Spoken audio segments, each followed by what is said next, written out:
ഈ സദസ്സിനെ നോക്കി അഭിസംബോധന ചെയ്യാൻ കഴിയുന്നതിലുള്ള എൻ്റെ സന്തോഷം ഞാനിവിടെ പങ്കുവെക്കുകയാണ്, നിങ്ങളെ അറിയിക്കുകയാണ്.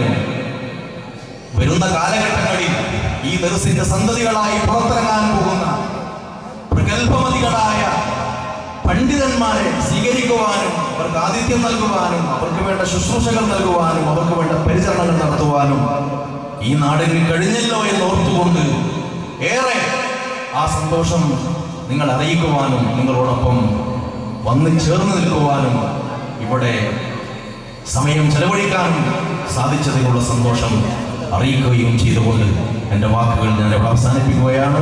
ബിസ്മില്ലാഹിർ റഹ്മാനിർ റഹീം. അല്ലാഹുവിൻ്റെ പരിശുദ്ധ നാമത്തിൽ ഈ ചടങ്ങ് ഉദ്ഘാടനം ചെയ്യുന്നു. ഈ ചടങ്ങിൽ എനിക്കിതിന് അവസരം നൽകിയ സംഘാടകർക്ക് സർവ്വവിധ മംഗളങ്ങളും ആശംസകളും അഭിനന്ദനങ്ങളും ഞാൻ അറിയിക്കുന്നു. വആഖിറു ദഅവാന അൽഹംദുലില്ലാഹി റബ്ബിൽ ആലമീൻ. അസ്സലാമു അലൈക്കും. 29 വർഷങ്ങൾക്ക് മുമ്പ് നാലാംകേരി മമ്പകുൽ ഹിദായ ദർസിലേക്ക് ഇൽമിനെ കൊതിച്ച ഹൃദയവുമായി കടന്നു വന്ന വല്യം മനസ്സാവരിച്ച ആ മഹാഗുരുവിന്റെ വാക്കുകൾ ഓരോന്നും മനസ്സിലേക്ക് പകർത്തി ജീവിതം കൊണ്ട് വരച്ചു കാട്ടി ഇന്ന് ബാക്കിയാത്ത സാലിഹാത്ത് എന്ന അറിവിന്റെ മഹാസാഗരത്തിന്റെ വാതയാനങ്ങൾ കടന്നു വരുന്നു. കേരളത്തിനകത്തും പുറത്തുമുള്ള ലക്ഷക്കണക്കിന് മുതഅല്ലിമീകൾ ഇൽമിന്റെ മാന്ത്രിക സ്പർശനം കൊണ്ട് തേച്ചു മിനുക്കി ലോകവിഹായുസിലേക്ക് വെള്ളരി പ്രാവുകളെ പറത്തിവിടുന്ന ഗുരു പ്രമുഖൻ അതെ ഉസ്താദ് സാസിർ ബാങ്കവി ഉസ്താദ് അവറുകൾ ബഹുമാന പുരസ്സരം അനുഗ്രഹങ്ങൾ വിസ്മരിക്കപ്പെടുമ്പോൾ എന്ന മഹത്തായ വിഷയത്തെ അനുസൃതമാക്കി മുഖ്യ ഭാഷണം നടത്താൻ ഹൃദയ പുരസ്സരം ക്ഷണിക്കുന്നു.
പ്രഭാഷണ ലോകത്തെ വെള്ളി നക്ഷത്രം അതെ ഞങ്ങളുടെ മമ്പകുൽ ഹിദായയുടെ പരസ്യമായ സ്വകാര്യ അഹങ്കാരം ബഹുമാന